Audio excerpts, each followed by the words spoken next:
नमस्कार। जो हमने अभी द्वंद्ववाद समझा है और अलगाव का सिद्धांत किया है हेगल का। इस संसार में जितने भी प्रकार के परिवर्तन हैं उन मूल में है गति, और परिवर्तन और गतियों का मूल कारण है द्वंद्व, और द्वंद्व होता है हमारे विचारों के अंदर। और ये विचार ही है जो हर चीज को नया स्वरूप देते हैं। ये मानवीय समाज को, मानवीय शिक्षा व्यवस्था को, मानवीय आर्थिक व्यवस्था को और राजनीतिक व्यवस्था को भी नया स्वरूप हमारे विचार ही देते हैं। तो जब भी कोई चीज बदलती है तो उसके लिए क्या होना चाहिए, माइंड में एक आइडिया क्लिक करता है, और वही आइडिया जब इंप्लीमेंट होता है तो हम देखते हैं कि संसार बदल गया है। आज भी देखा होगा, आज हम जिस समाज की हम चर्चा कर रहे हैं वो समाज कैसा समाज है? सूचना समाज है, नॉलेज सोसाइटी आजकल। और नॉलेज सोसाइटी में कौन लोग आगे होते हैं? जिनके पास क्या होते हैं? इनोवेटिव आइडियाज होते हैं। उनका जीवन औरों के जीवन से अलग होता है। तो नॉलेज तो हमेशा ही महत्वपूर्ण था, आइडियाज तो हमेशा ही महत्वपूर्ण थे। विचार जो आत्मा में पैदा होते हैं, मन में, मस्तिष्क में पैदा होते हैं, वही चलाते हैं इस संसार को। हम यही चर्चा कर रहे थे। तो इसी द्वंद्ववाद से क्या पैदा होता है? राज्य पैदा होता है। तो राज्य पैदा होने की हम कौन सी पद्धति कर रहे हैं? द्वंद्वात्मक पद्धति कर रहे हैं कि राज्य पैदा कैसे हुआ था। तो राज्य जो पैदा हुआ वो कहता है कि राज्य पैदा होने के लिए आपको क्या चाहिए? स्वाधीनता चाहिए। विचारों में नए नए विचार हैं वो पैदा होते हैं, लेकिन ये तभी पैदा होते हैं जब विचारों में क्या हो? स्वतंत्रता हो या स्वाधीनता हो। अब ये स्वतंत्रता, स्वाधीनता है, इनसे राज्य कैसे पैदा हुआ अभी हम समझते हैं, इन चीजों को भी देखेंगे। तो राज्य कैसे पैदा हुआ? बोला राज्य ऐसे पैदा हुआ कि पहले क्या बना? एक परिवार बना। उस एक विचार पैदा हुआ कि परिवार बनाते हैं, फिर क्या बना? नागरिक समाज बना। और इस नागरिक समाज से क्या बना? राज्य बना। अब अरस्तु की चर्चा करें तो अरस्तु कैसे बनाता है बताओ? ऐसे ही है, परिवार से गांव बना और गांव से राज्य बना, लेकिन स्वरूप बदल गया है बिल्कुल ही। इतिहास तो गति कर रहा है। हम परिवार से कहां पहुंच रहे हैं? राज्य तक पहुंच। राज्य का स्वरूप भी बदल रहा है। अब इस ये राज्य किस प्रकार का होगा, ये नैतिक होगा, ये सारी चीजें हम आगे कर लेंगे। पहले हम इस राज्य की उत्पत्ति करते हैं कि राज्य की उत्पत्ति कैसे हुई थी, क्योंकि हमारा पहला बिंदु यही है। राज्य की उत्पत्ति कैसे हुई है? द्वंद्ववाद से हुई है। वैचारिक द्वंद्व से राज्य पैदा हुआ था। तो इसको हम वाद, प्रतिवाद और कैसे समझेंगे? संवाद से समझेंगे। हर चीज को आप ऐसे ही समझ सकते हैं। आपकी कोई भी गतिविधि, इसमें ये तीन चीजें पाई जाती है। पहले हमारे मन में एक वाद पैदा होता है, फिर उसका थीसिस पैदा होती है, उसकी एंटीथीसिस, उसका उल्टा विचार पैदा होता है, एक विचार का उल्टा विचार। फिर इन दोनों में क्या होती है? आपस में संघर्ष पैदा होता है, और इस संघर्ष से एक नई चीज पैदा होती है जिसमें दोनों के गुण होते हैं। वो क्या होता है? संवाद होता है। अब एक और ध्यान रखें, हम कार्ल मार्क्स में भी कर लेंगे कि एक विचार पैदा हुआ, उसका उल्टा विचार पैदा हुआ। ये विचार और ये इससे आगे का होता है, लेकिन होता इसका उल्टा है। प्रतिवाद कभी भी क्या नहीं बनता? वापिस वाद नहीं बनता। बाद में तो झगड़ा ही होगा, और क्या बनेगा? संवाद। अब संवाद पे हमें जाके पता चला कि तो मजेदार स्थिति नहीं थी। तो कभी भी आप न तो वापस प्रतिवाद की ओर आते हो, न ही वाद की ओर जाते हो, बल्कि कहां बढ़ते हो? हमेशा ही आगे की ओर बढ़ते हो, कभी पीछे नहीं आते। ये होता है निषेध का निषेध। नेगेशन नेगेशन है। वाद का उल्टा क्या हुआ? प्रतिवाद। प्रतिवादों का क्या बना? संवाद। कभी भी क्या नहीं आएगा? नीचे नहीं आएगा। ये निषेध हो गया इसका। हर एक स्थिति पिछली स्थिति से क्या होती है? अच्छी होती है। आगे हम चर्चा कर लेंगे। इस संवाद का भी क्या बनेगा आगे जाके, बताओ? वाद बन जाएगा। लेकिन ये वाला वाद, ये प्रतिवाद नहीं, वो नया ही वाद होगा। फिर उसका प्रतिवाद ऐसे आगे बढ़ता जाएगा। ठीक है। सबसे पहले व्यक्ति के मन में जो विचार पैदा हुए, उसके माध्यम से उसने क्या बनाया? परिवार बनाया, फैमिली बनाया। अब परिवार बनाया तो परिवार में दो चीजें बड़ी अच्छी होती है, एक चीज अच्छी होती है, इस परिवार में प्रार्थवाद पाया जाता है, एल्थुइज्म पाया जाता है, प्रार्थवाद। इस परिवार में जो पति पत्नी और बच्चे होते हैं, इनमें आपस में प्रेम होता है, सहयोग होता है, समर्पण के भाव होते हैं, ये एक दूसरे के लिए जीते और मरते हैं। अभी हम परसों में पढ़ रहे थे कि एक जो बेटी जिसकी उम्र 18 साल नहीं हुई थी, उसने अपने पिताजी को किडनी दी। एक बच्चे ने या बच्ची ने अपने पिता को किडनी दी, तो वो क्या था? वही था, एक मां भूखी रह लेती है लेकिन किसका पेट भरती है? अपने बच्चों का। एक बाप के पैरों में जूतियां नहीं होगी लेकिन वो बेटे के लिए तो स्कूल के जूते लाता ही है। एक बेटा अपना तन मन लगा के फिर जब बूढ़े हो जाते हैं किसकी सेवा करता है? माँ बाप की। तो परिवार में एक बड़ी अच्छी चीज पाई जाती है, उसमें क्या पाया जाता है? सब सुखों की बजाय परिवारजनों के सुख महत्वपूर्ण होते हैं, इसमें त्याग पाया जाता है, समर्पण, प्रेम और सहयोग पाया जाता है। ये बड़ी अच्छी इकाई है। लेकिन इसमें एक संकट है कि इनका जो दायरा होता है ना, प्रेम का दायरा, सहयोग का दायरा, वो अत्यंत क्या होता है? छोटा होता है। बच्चों तक होता है या माँ बाप तक होता है, तो 8-10 लोगों के आपस का दायरा होता है। तो इसमें जो प्रार्थवाद पाया जाता है वो कैसे पाया जाता है? विशिष्ट पाया जाता है, पर्टिकुलर पाया जाता है। पर्टिकुलर होता है छोटा सा दायरा होता है, प्रार्थवाद तो है लेकिन ये विशिष्ट प्रकार के छोटे दायरे वाला है। तो फिर आपको पता है कि व्यक्ति यहां संतुष्ट नहीं होता, वो फिर विचार करता है, तो उसके मन में तर्क पैदा होता है, अपन कोई ऐसी चीज बनाए जिसका दायरा क्या हो? अत्यंत बड़ा हो, फिर आनंद आए। तो उसके मन में एक विचार पैदा हुआ, वो नया विचार पैदा हुआ, वो क्या था? प्रतिभा था। क्योंकि व्यक्ति एक विचार से संतुष्ट नहीं होता, वो जब संतुष्ट नहीं होता तब क्या होता है? गति करता है। गति करके कैसा विचार आता है? उसकी आत्मा में, एक मन में एक नया विचार आता है, उसकी स्पिरिट में एक नया आइडिया आता है, एक रीजन, एक नया तर्क आता है। वो तर्क आता है कि यार इसके दायरे को विस्तृत करते हैं।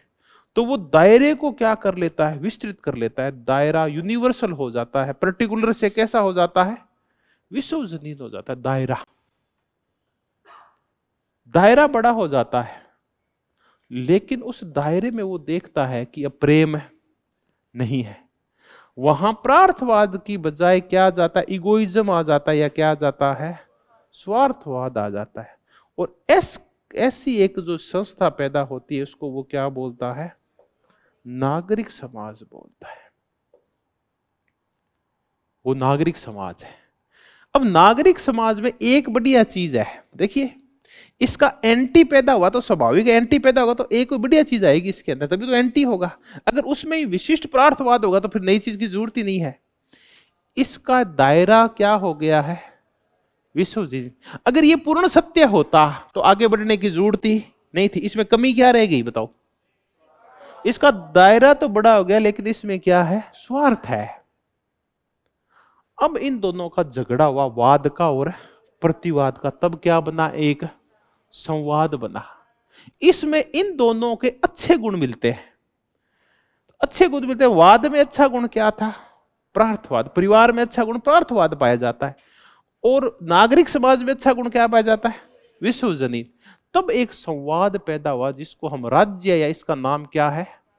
राष्ट्र राज्य पैदा होता है। और इस राष्ट्र राज्य की विशेषता क्या है? इसमें कौन सा तर्क पाया जाता है, कौन सी अच्छाई पाई जाती है?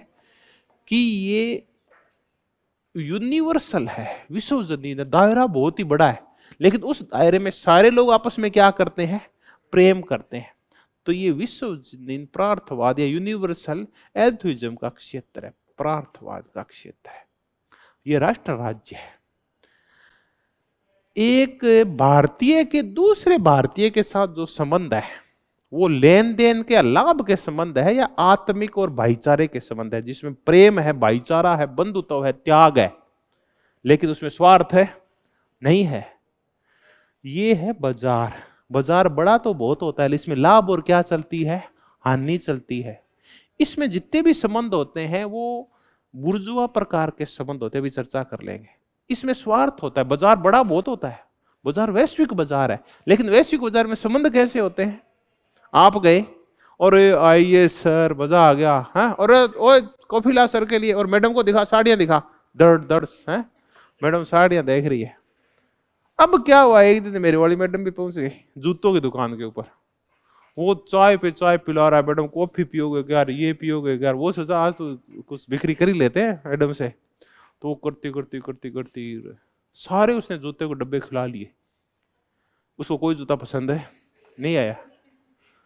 तो हाँ, तो वो बोली भैया ऐसे कर, सारी जूती खा दी, कहा झूठ मत बोल के, चाय पिला चाहे झूठ मत बोल, कैसे कि वो एक डब्बा पड़ा है, वो दिखा उसमें क्या है। उसने हाथ जोड़ लिया, वो बोला मेरा टिफिन बॉक्स है मेरी माता, उसको तो छोड़ दे। ठीक है। अब वो जैसे ही वो बाहर निकली, वो उसको क्या दे रहा था, मन ही मन गालियां दे रहा था। यार उसका भी उस व्यापारी से है ना, वो कोई मोह तो था नहीं कि इतना सामान खिंडा लिया, एक दो जोड़ी ले ही लूं, क्योंकि वो उसका भी क्या हावी था, स्वार्थ था। तो नागरिक समाज का दायरा बहुत बड़ा, बाजार में बहुत सारे उपभोक्ता और क्या होते हैं, क्रेता विक्रेता होते हैं, बहुत बड़ा होता है बाजार, लेकिन उनमें प्रेमपूर्ण संबंध है। सारे संबंध काय पे टिके होते हैं, स्वार्थ के ऊपर टिके होते हैं। तो इसको वो क्या बोलता है, नागरिक समाज बोलता है। तो हमने देखा कि राज्य बनता कैसे, राज्य बनता है परिवार, परिवार से बनता है नागरिक समाज, और नागरिक समाज से क्या बनता है, राज्य या राष्ट्र राज्य बनता है। इसकी विशेषता क्या है कि इसमें प्रेम का दायरा भी बहुत विस्तृत होता है। इसमें क्या पाया जाता है, परार्थवाद। आप अमेरिका में चले गए और आप मिल गए, जैसे आप आपसे में, और भाई ला तू कट्ठे को है भाई लो बीकानेर को है, तो भाईला दो भाईला मिल गया। अब उनमें कोई आपस में वो स्वार्थपूर्ण संबंध है नहीं है। तो तू बीकानेर को ठहर, मैं बाड़मेर को, मैं गांधीनगर को, मैं कोटा को, और बैठ के दोनों चाय पियेंगे, प्रेमपूर्ण बातें करेंगे। अब देखो वो कितने लोग हो सकते हैं ऐसे जिनके आपस में क्या हो सकता है, प्रेम, भारतीयता के अकॉर्डिंग उनमें आपस में कोई स्वार्थ है नहीं है। तो राष्ट्र राज्य का जो क्षेत्र होता है बहुत ही बड़ा होता है, आपस में क्या पाया जाता है, इसमें परार्थवाद पाया जाता है। अब वो कहना क्या चाह रहा है, वो इन सब भावों का विकास करके और अंत में किसकी स्थापना करना चाह रहा है, जर्मनी, जहां सारे जर्मनवासी बंधुत्व पूर्वक एक संस्कृति एक भाषा बोलते हुए एक साथ रहेंगे। तो वो राष्ट्र राज्य की स्थापना करना चाह रहा है। तो इसका मूल आइडिया, अब बताओ इसका सर्वोच्च आदर्श क्या है, वो राष्ट्र राज्य की स्थापना करना चाह रहा है, राष्ट्र राज्य उसका जो मेन आदर्श है। अब हम परिवार की चर्चा करते हैं कि परिवार एक बड़ी संगठित इकाई होती है, और इस इकाई में जो संपूर्ण है वो काम करता है। ये अंश है ना, ये भी किस रूप में काम करते हैं, संपूर्ण के रूप में। सारे अलग अलग टुकड़े अलग अलग काम नहीं करते, बल्कि सारे आपस में क्या होते हैं, जुड़े हुए होते हैं। एक परिवार एक इकाई होता है, उसकी आवाज क्या होती है, एक होती है। वो ना एक टुकड़ा सा होता है, वो अलग अलग टुकड़े नहीं होते, बल्कि वो क्या होते हैं, सारे एक होते हैं।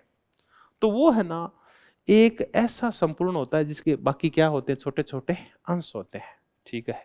अब आ गया नागरिक समाज क्या है, तो वो बड़ी जोरदार परिभाषाएं कर रहा है, आप भी लिख लो कि नागरिक समाज बुर्जुआ समाज है। पहले अब नागरिक समाज की स्पेशल चर्चा करते हैं।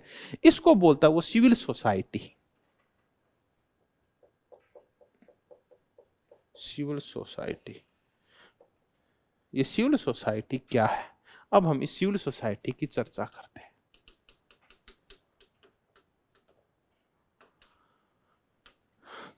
सिविल सोसाइटी की पहली व्यापक चर्चा किसने की थी, हेगल ने की थी। ये बोलता सिविल सोसाइटी कैसा समाज है, बुर्जुआ समाज है।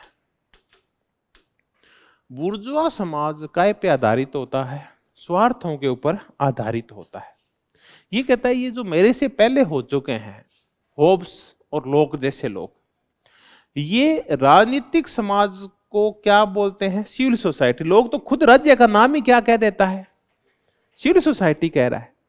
फिर आप ये बताओ होब्स और लोक का राज्य है वो काय पे आधारित है, स्वार्थ के ऊपर आधारित है।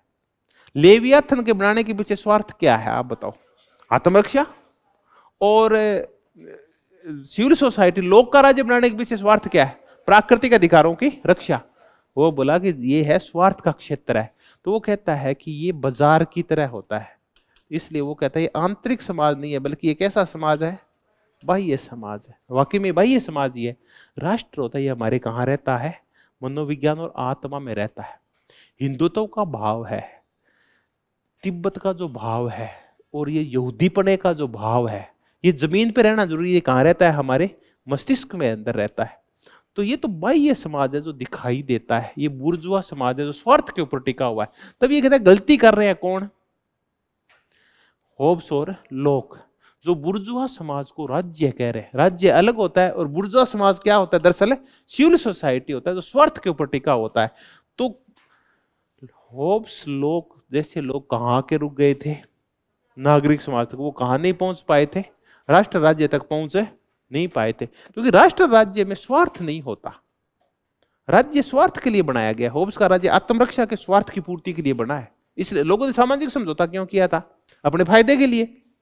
लोग का सामाजिक समझौता फायदे के लिए किया था, ताकि प्राकृतिक अधिकारों की क्या हो जाए। जबकि यहां तो है ही नहीं, कोई फायदा है ही नहीं, कोई स्वार्थ ही नहीं है। ये तो काय पे टिका होता है, प्रार्थवाद के ऊपर। तो ये कहता है राष्ट्र राज्य है वो विश्वजीन प्रार्थवाद के ऊपर टिका हुआ है। तो वो राजनीतिक समाज की नहीं, बल्कि कौन सी सोसाइटी पे आके रुक गए हैं, सिविल सोसाइटी।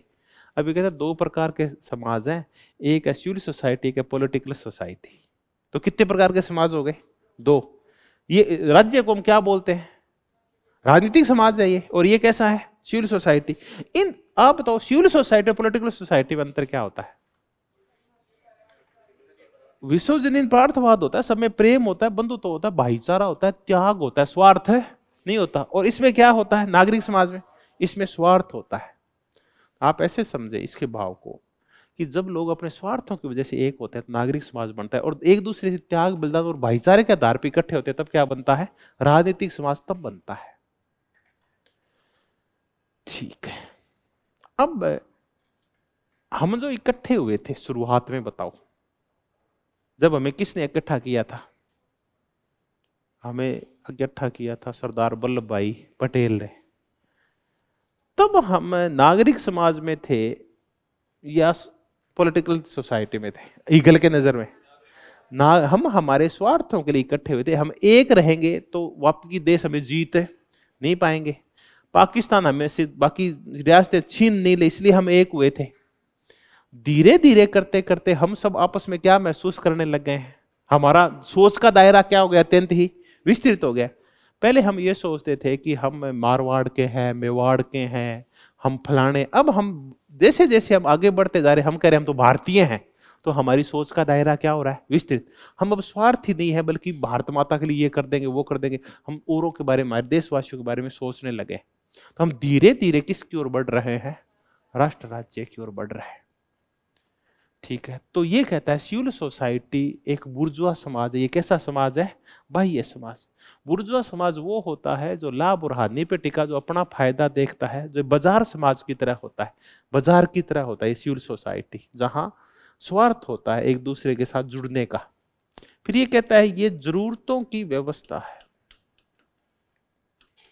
ये भी एक बड़ी है। यहां लोग किस लिए इकट्ठे होते हैं, बताओ क्यों जुड़ते हैं, कि आपस में क्या पूरी होती है, जरूरतें। आप बताओ बुर्जुआ समाज में बाजार में कोई क्यों आएगा, बताओ, या फिर लेवियाथन में क्यों आएगा। लेवियाथन को सत्ता प्राप्त हो जाएगी और लोगों को सुरक्षा प्राप्त हो जाएगी।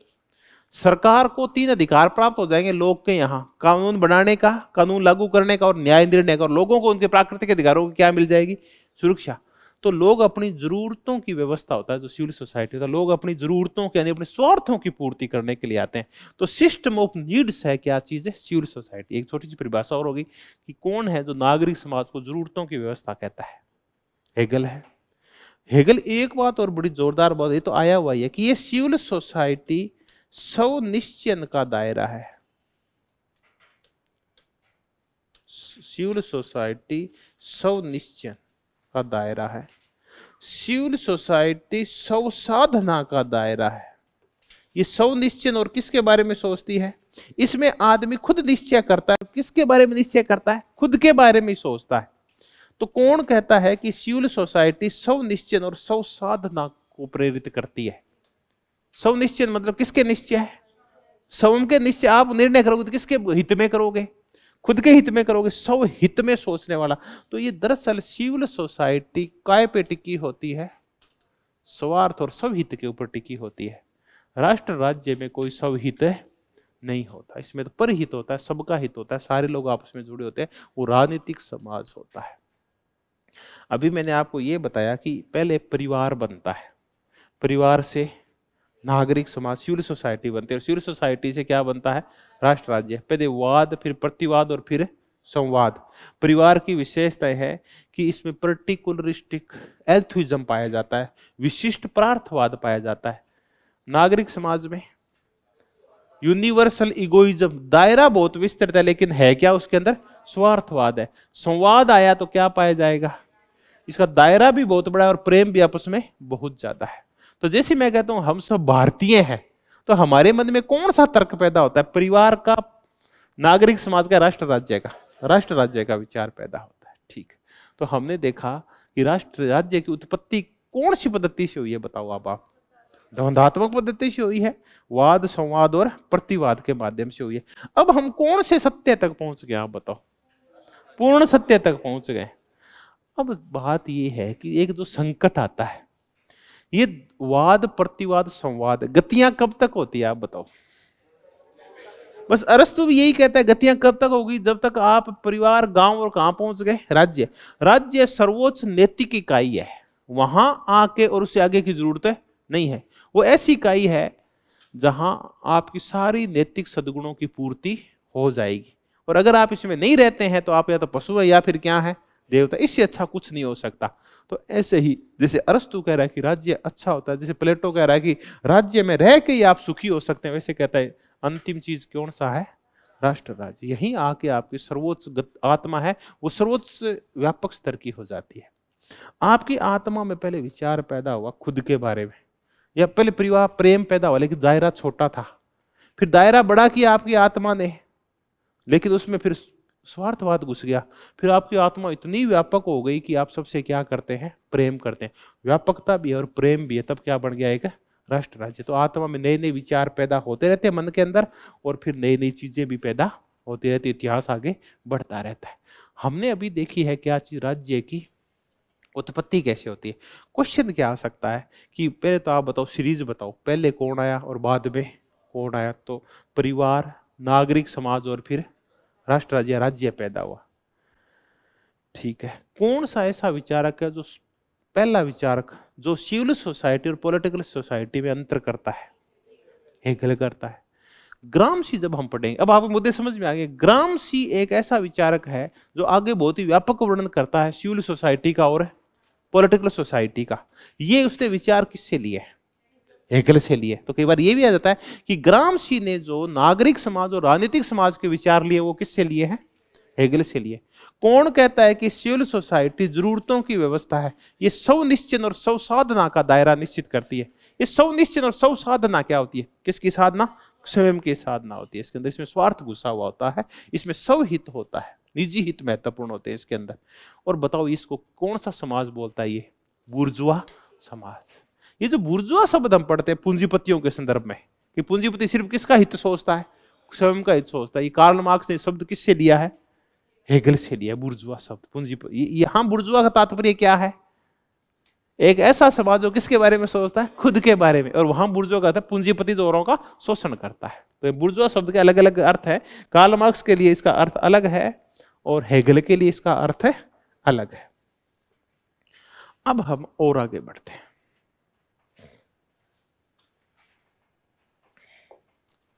अब देखें राज्य का स्वरूप कैसा है।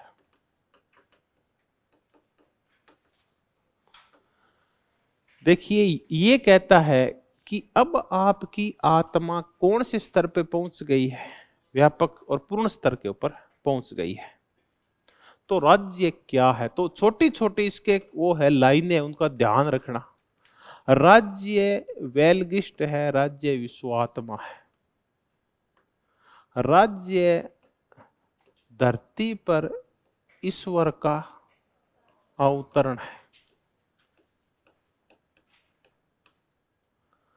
राज्य मानवीय व्यक्तित्व का विराट रूप है। मानवीय व्यक्तित्व का विराट रूप है।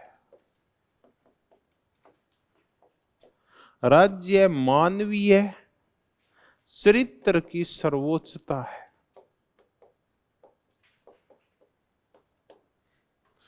मानवीय राज्य क्या है? पूर्ण तर्क है। राज्य इस धरती पर विवेक की यात्रा है। ये पूर्ण तर्क है। राज्य एब्सोल्यूट ट्रुथ है।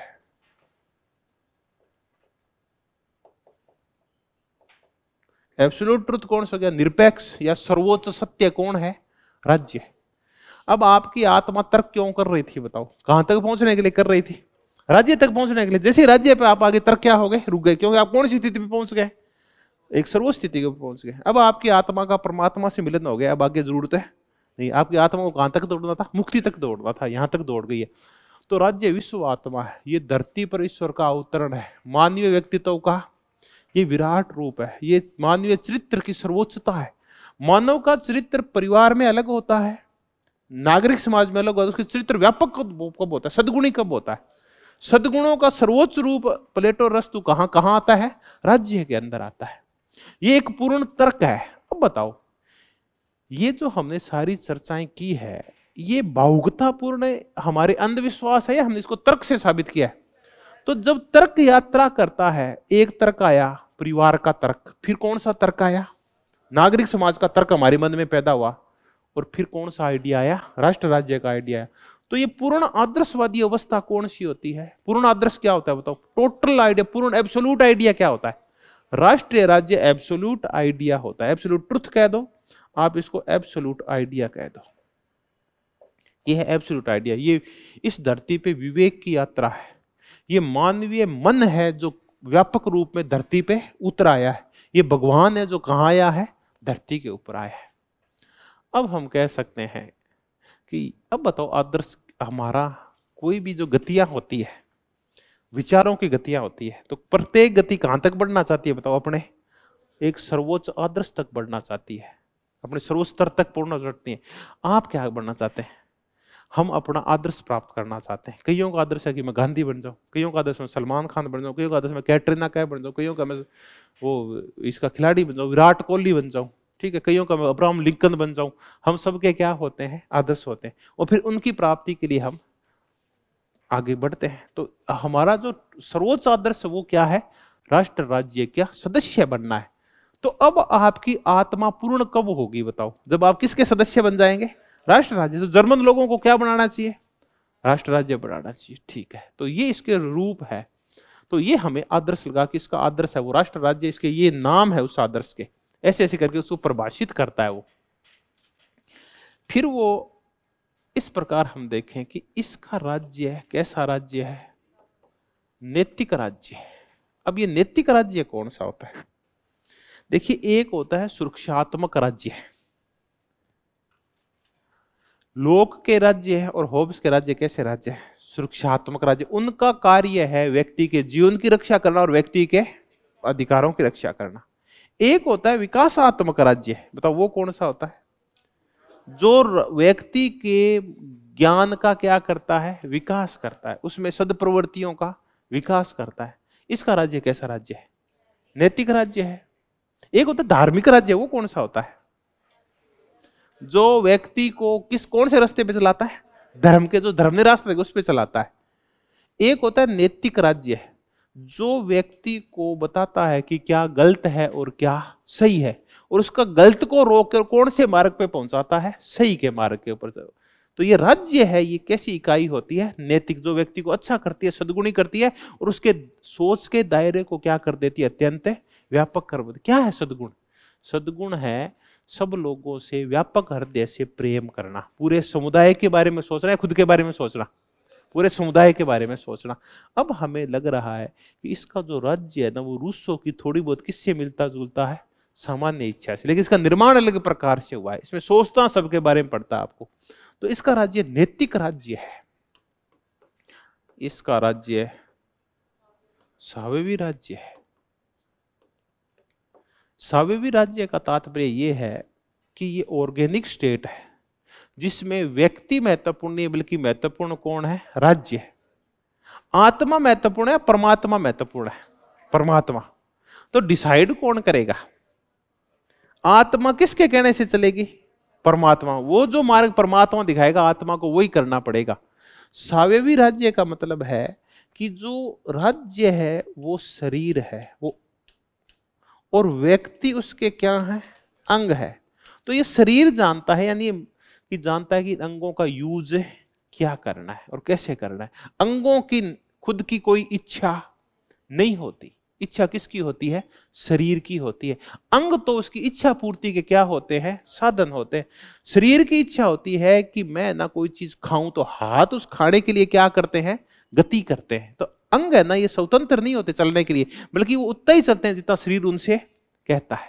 चाहे वो जीभ चलती होगी, चाहे वो हाथ चलते होंगे, अंगुलियां, पैर, घुटने शरीर के कहने से चलते हैं। इच्छा शरीर की होती है, अंगों की स्वायत्त और स्वतंत्र इच्छाएं नहीं होती। इसका तात्पर्य है राज्य है वो क्या है? सर्वोच्च साध्य है और व्यक्ति उसकी इच्छा पूर्ति का एक साधन है। ये तभी सक्सेस हो सकते हैं जब ये कहां रहेंगे? राज्य के अंदर रहेंगे। वहां जाके ये अपने नैतिक रूप से सर्वोच्च स्तर का और बड़े दायरे के लोग हो जाएंगे। तो राज्य है ना, ये साध्य है। जो साव्यवी राज्य ऐसा ही होता है, इसकी ये व्याख्या यही प्रकट कर रही है कि राज्य को साध्य मानता है, आदर्श मानता है, और व्यक्ति उस आदर्श की इच्छा के क्या है? साधन है। तो व्यक्तियों के लिए आदर्श क्या, आइडियल चीज क्या है? आप किसी को आइडियल मान लेते हैं तो आप क्या हैं बताओ? किसी को आइडियल मान लेते तो आप किसका पीछा करेंगे? आपकी इच्छा स्वायत्त है क्या? नहीं है। अगर आप गांधी बनना चाहते हैं तो आप बताओ किसके विचारों का नियंत्रण हो जाएगा आपके ऊपर? गांधी के विचारों का। आप स्वायत्त और स्वतंत्र दिए, तो यहां स्वायत्त और स्वतंत्र है गांधी, यहां स्वायत्त और स्वतंत्र है राज्य। आप उस राज्य के अकॉर्डिंग चलने वाले हैं। आत्मा किसके अकॉर्डिंग चलेगी? परमात्मा को। वो जानता है क्या अच्छा और क्या बुरा। इसका राज्य साव्यवी राज्य है।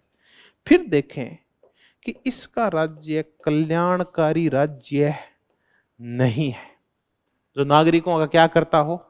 कल्याण करता हो। ठीक है, कल्याणकारी नहीं है तो फिर भी गरीबी है, जो अशिक्षा है वो दूर कैसे होगी? तब ये कहता है कि इसके लिए कॉरपोरेटवाद होगा। आगे ना कभी कॉरपोरेटवाद की व्यापक व्याख्या करेंगे। कभी आप इसको एंड्रयू हाउड को पढ़ो, उसको कॉरपोरेटवाद का पता चलेगा।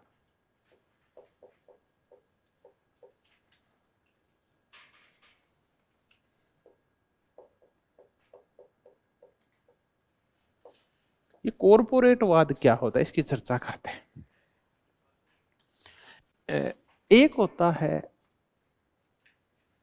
निजीकरण या एक होता है बाजारवाद।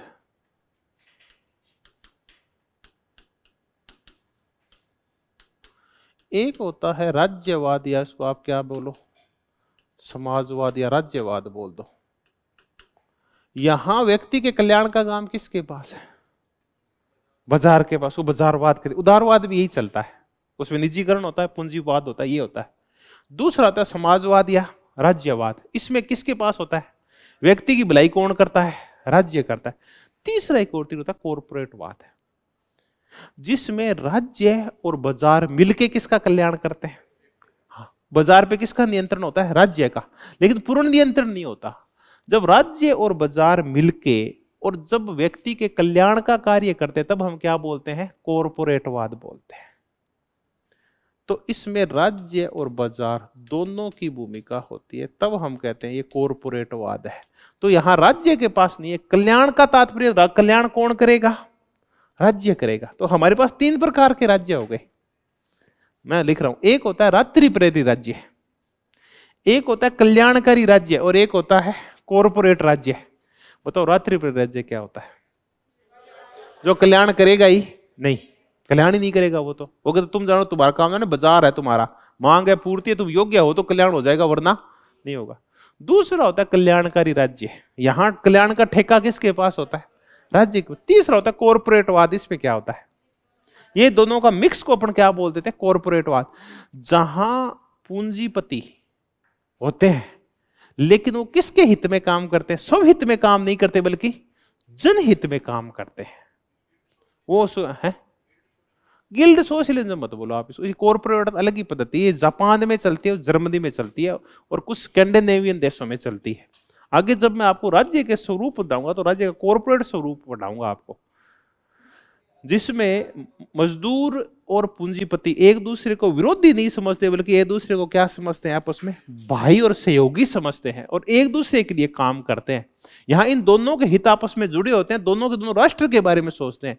वो बोलता तू भी जापानी, मैं भी जापानी। वो कहता मजदूर तू काम करेगा कि हाँ, किसके लिए? देश के लिए। पूंजीपति से बोलता है तू किसके लिए काम करेगा, कि मैं भी लाभ के लिए काम नहीं करूंगा, मैं देश के लिए काम करूंगा, तुम मेरे नागरिक हो, तो जो भी पैदा होगा अपन बांट लेंगे। हाँ जी, अदृश्य हाथ यहां नहीं है। अदृश्य हाथ तो कहां है, बाजारवाद में चलता है ना, बाजारवाद में अदृश्य हाथ तो एडम स्मिथ का बाजारवाद है, वो तो रात्रि प्रेरित राज्य में होता है, बाजारवाद में रात्रि प्रेरित राज्य होता है। तो ये कॉरपोरेटवाद है जहां लोग सहयोग करते हैं आपस के अंदर। चलिए, अब हमने देखा कि इसके राज्य का स्वरूप है वो नैतिक स्वरूप है, इसका राज्य स्वावलंबी राज्य है, इसका राज्य कल्याणकारी नहीं है बल्कि कैसा है, कॉरपोरेट है। अब यहां पद्धति कौन सी होगी शासन की, तो ये कहता है कि सबसे अच्छी पद्धति होती है संवैधानिक राजतंत्र। संवैधानिक राजतंत्र, तो इसके राज्य में जो राज्य का स्वरूप होगा वो कैसा होगा, संवैधानिक राजतंत्र होगा। संवैधानिक राजतंत्र, वो बोला 3 पद्धतियां होती है। पहले आती है तानाशाही, एक व्यक्ति की मान लो, पहले टायरेनी आती है, एक व्यक्ति दबंगता पूर्वक जनता को पीटता हुआ क्या करता है, शासन करता है, वो क्या होती है टायरेनी पहलो या तानाशाही बोलो। फिर इसका एक एंटी विचार पैदा होता है, बताओ वो क्या होता है, होता है लोकतंत्र। जब एक व्यक्ति की परेशानी से एक नया विचार आता है, हम सबका राज होना चाहिए, तो लोकतंत्र आता है। लोकतंत्र में कुछ कमियां पाई जाती है क्योंकि उसमें भीड़तंत्र में बदल जाता है। तब जब टायरेनिक और लोकतंत्र की आपस में संघर्ष होता है, एक नया विचार कौन सा आता है, संवैधानिक राजतंत्र का आता है। तो सबसे अच्छी व्यवस्था कौन सी होती है, कॉन्स्टिट्यूशनल मोनार्की। बताओ कौन से देश में कॉन्स्टिट्यूशनल मोनार्की पाई जाती है, ब्रिटेन में। अब अपन बढ़ते हैं, एक ब्रिटेन की चर्चा करते हैं वाद प्रतिवाद और संवाद के माध्यम से, और कहां बढ़ेंगे अभी, अब कॉन्स्टिट्यूशनल मोनार्की की ओर बढ़ेंगे, जो सर्वोच्च अवस्था है। चलो अपन देखते हैं, ऐसे ऐसे करके अपन वैसा ही त्रिभुज बना लेते हैं एक। आप ये बताओ कि ब्रिटेन में जब 1642 से क्रांति शुरू हुई थी, कौन सी, प्यूरिटन क्रांति, धीरे धीरे राज्य बहुत शक्तिशाली हो गया था, राज्य बहुत ज्यादा निरंकुश हो गया था। वो एक वाद था, जब राजा अपने ही प्रजा को मार रहा था, तो बताओ ये कैसा राज्य था, निरंकुश राज्य था। इसको क्या बोलते हैं, टायरेनी। इसको अरस्तु और प्लेटो क्या बोलते हैं, टायरेनी। ये टायरेनी थी। इस टायरेनी की खिलाफत शुरू हुई, आपको पता हो तो, क्रोमवेल के नेतृत्व में एक नया विचार पैदा हो गया, गणतंत्र लाएंगे। तो फिर वो क्या था, प्रतिवाद था। लोकतंत्र आया, गणतंत्र आया, ऐसा कह लो, रिपब्लिक आया, डेमोक्रेसी आई, ठीक है। फिर लोगों ने कहा कि इसमें भी गड़बड़ है क्योंकि भीड़तंत्र है इसके अंदर। तो इन दोनों की टकरार से एक नया राज्य पैदा हुआ 1688 में। बताओ कौन सा, संवैधानिक राजतंत्र। इसमें राजतंत्र भी था और जनता से दबता भी था, राजा भी था और जनता की बात भी मानता था। तो एक संवैधानिक राजतंत्र, कॉन्स्टिट्यूशनल मोनार्की पैदा हुई। ये एक संवाद था। तो सबसे अच्छी व्यवस्था कौन सी होती है, संवैधानिक राजतंत्र होता है, जहां राजतंत्र जनता के द्वारा सीमित होता है। राजा किसके हित में काम करता है, जनहित में काम करता है, वो होता है संवैधानिक राजतंत्र। ठीक। फिर ये कहता है एक समाज में जो वर्ग होते हैं वो कितने होते हैं, 3 वर्ग होते हैं। एक होते हैं वहां किसान, एक होते हैं वहां व्यापारी, और तीसरे होते हैं नौकरशाह। किसान अपने बारे में सोचते हैं, व्यापारी अपने बारे में सोचता है, लेकिन जो नौकरशाह होते हैं वो ऐसा वर्ग होता है जो किसके बारे में सोचता है, जनहित के बारे में सोचता है, राष्ट्र के बारे में सोचता है। तो वहां पर हितकारी वर्ग कौन सा होता है, जिसकी ठेकेदारी दी गई है राष्ट्र के कल्याण की, वो नौकरशाही है। तो नौकरशाही एक बड़ा वर्ग, एक ऐसा वर्ग होता है जो सबके कल्याण के बारे में सोचता है, परहित की। तुम नौकरशाही का प्रशंसक कौन है, हेगल नौकरशाही प्रशंसक है, उसको परहित वाली, उसको क्या बोलता है कि ये यूनिवर्सल एल्थ्रुइज्म वाली संस्था है। अब मैंने कहा कि यूनिवर्सल एल्थ्रुइज्म वाली संस्था, इसका तात्पर्य क्या है, ये कल्याण करती है, इस ये बहुत ही व्यापक दायरे में सबका कल्याण करने वाली संस्था, जो खुद के बारे में नहीं सोचते नौकरशाह, बल्कि किसके बारे में सोचते हैं, सबके बारे में सोचते हैं। इसका तात्पर्य वैसे ही हो गए जैसे संरक्षक वर्ग है किसका, प्लेटो का संरक्षक वर्ग है, वही ऐसा ही है जो सबके बारे में सोचता है।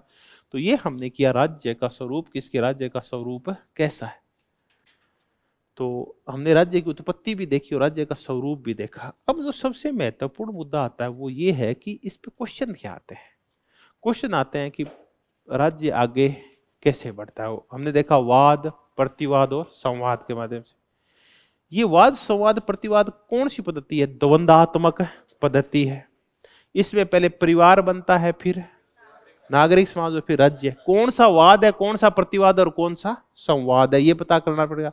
फिर ये है कि दरअसल गड़बड़ पहले में जो वाद होता है, यानी वो एक तर्क आता है हमारे मन में, आइडिया विचार आता है, ठीक है, उसमें क्या क्या विशेषताएं होती है, प्रतिवाद में क्या विशेषताएं होती है, नागरिक समाज में और राष्ट्र राज्य की विशेषताएं क्या होती है। सर्वोच्च आइडिया क्या है? नेशन स्टेट है। अब उस नेशन स्टेट के ये नाम है अलग अलग, कि ये क्या है, विश्वात्मा है, ये धरती पर ईश्वर का अवतरण है। ये बहुत ही पूछा जाता है कि राज्य के बारे में ये किसने कहा है, ये हेगल ने कहा है, तो ये बहुत पूछा जाता है। तो ये हमने किया राज्य का स्वरूप। नमस्कार नमस्कार।